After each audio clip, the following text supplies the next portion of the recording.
नमस्कार दोस्तों। सिंगरौली पुनः सबसे बड़ा विस्थापन होने जा रहा है। यह विस्थापन का उद्देश्य क्या है? अभी तक एनसीएल 30 मिलियन टन कोयला उत्पादन कर पाती थी और यह कोयला का स्टॉक लगभग 5 साल और जा सकता है। लेकिन 5 साल के आगे के लिए रास्ता साफ करने के लिए सिंगरौली को सबसे बड़ा विस्थापन बनाया जा रहा है। लेकिन सवाल तो कई प्रकार से उठ रहे हैं जो आज के हालात में जो बनी हुई है। क्या उन विस्थापितों को उचित मुआवजा दिया जाएगा? क्या पहले की तरह नौकरी, पक्की नौकरी दी जाएगी जमीन के बदले? क्या उनको नगर निगम क्षेत्र से हटा के नगर निगम क्षेत्र में रखा जाएगा?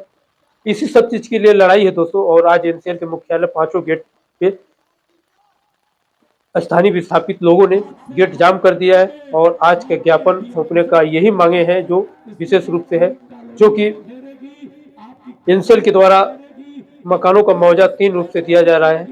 एक की 9,000 और दूसरा 11,000 और तीसरा कुछ 13,000 रुपये करके है, जो कि वर्ग मीटर में इनको मुआवजा मिलेगा। लेकिन विस्थापितों का कहना ये है कि हमें विस्थापित करके देना कहाँ चाहते हैं, बसाना कहाँ चाहते हैं। तो एनसीएल के द्वारा एक जगह चुनी गई है जहां भलुगढ़ बताया जा रहा है, लेकिन वहां विस्थापितों को मंजूर नहीं है, क्योंकि जिस तरह से विस्थापितों का रोजी रोटी, बिजली, धंधा, पानी सब विस्थापन में समाप्त हो जा रहा है। तो विस्थापितों का कहना यह है कि हमें नगर निगम ही क्षेत्र में स्थापित किया जाए ताकि मैं कारोबार उसी तरह से मैं कर सकूं। लेकिन अगर यहाँ से गांव में बसा दिया जाए, जंगल में बसा दिया जाए, तो पहले डेवलपमेंट कई वर्षों लगेंगे, इसके बाद धंधे पानी चलेंगे। तो ये सबसे बड़ी वहाँ के विस्थापितों का मांग है। और दूसरी मांग ये है, क्या एनसीएल के द्वारा जो अधिग्रहण जमीन की जा रही है, क्या उनको पक्की नौकरी पहले के मुताबिक दी जाएगी? नहीं दी जाएगी दोस्तों। अगर दी जाती तो अभी कुछ वर्षों पहले अमलोरी में मुहेर गांव और छोटे छोटे गांव विस्थापित हुए हैं। उनको उस कंपनी में काम पाने के लिए 1 लाख, 1.5 लाख, 2 लाख रुपए पैसे देने पड़े हैं, तब वो 25,000 की नौकरी कर पा रहे हैं। वो भी कंपनी में अगर किसी प्रकार से तनी सा भी गलती हो जाए मजदूरों द्वारा, तो कंपनी लात मार के बाहर निकाल दे रही है। ये हो रहा है विस्थापन। और ये हो रहा है भारतीय जनता पार्टी केंद्र सरकार के राज्य में। जो सरकार कह रही थी कि पूरी आजादी भारत के लोगों को मिलेगी, मिल रही है, क्या यही आजादी इन लोगों की है? अरे इससे तो लाख गुना वो आजादी सही थी जो एनसीएल और एनटीपीसी यहाँ की लोगों की जमीनें ली थी और पकड़ पकड़ के नौकरी उस वक्त लोगों को दिया करती थी। लेकिन आज इनको लात मार के भगाया जा रहा है, आधा अधूरा मुआवजा देके गांव उजाड़ा जा रहा है।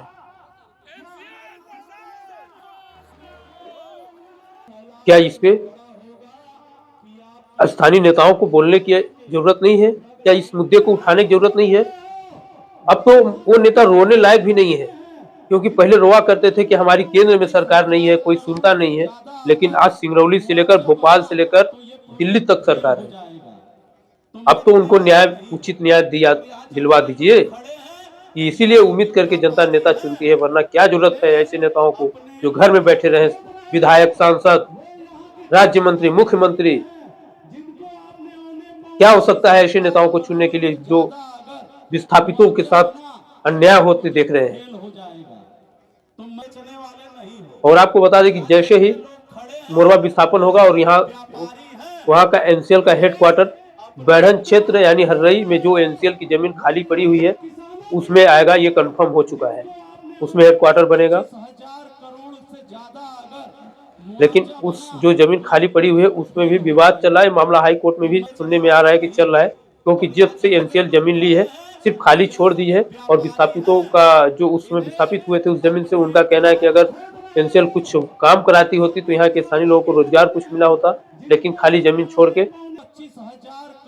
छोड़ने का उद्देश्य गलत था और इसी के आधार पे हाई कोर्ट में मामला चल भी रहा है। लेकिन सवाल मेरा इसी तरह रहेगा।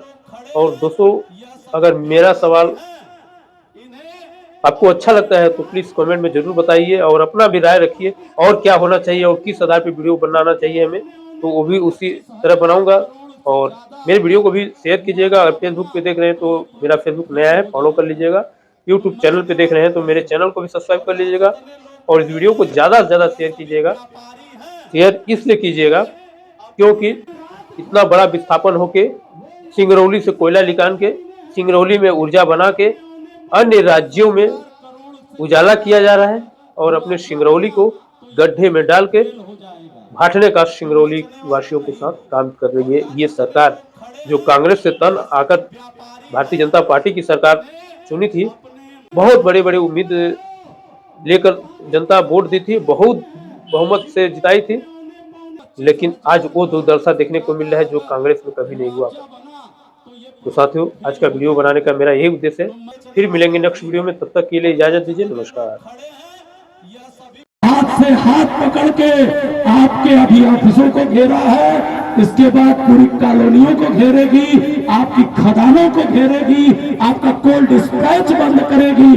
अभी आपको बता दूं, यहाँ का एक रोजगार और इन लोगों ने खत्म कर दिया है।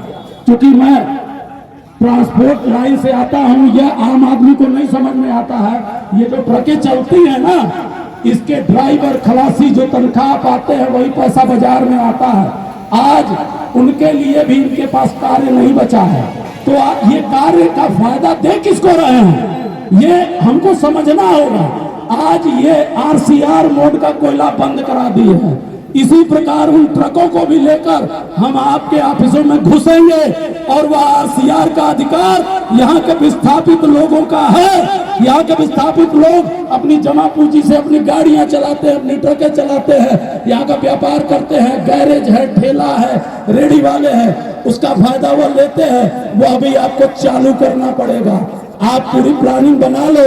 यह लड़ाई सिर्फ भवन की नहीं है, यह लड़ाई की शुरुआत वहां से होगी जो हमारे यहाँ के ठेला वाले हैं, जो हमारे खुमचा वाले हैं, जो हमारे रेडी वाले हैं, जो मास्टर हैं, जो स्कूलों में पढ़ा रहे हैं, जो दुकानों में नौकरी कर रहे हैं, जिनका अधिकार आप नहीं देना चाहते हो, उन सभी को आप विस्थापन की श्रेणी में रखो, और 15-15 लाख प्रति व्यक्ति को आपको देना पड़ेगा।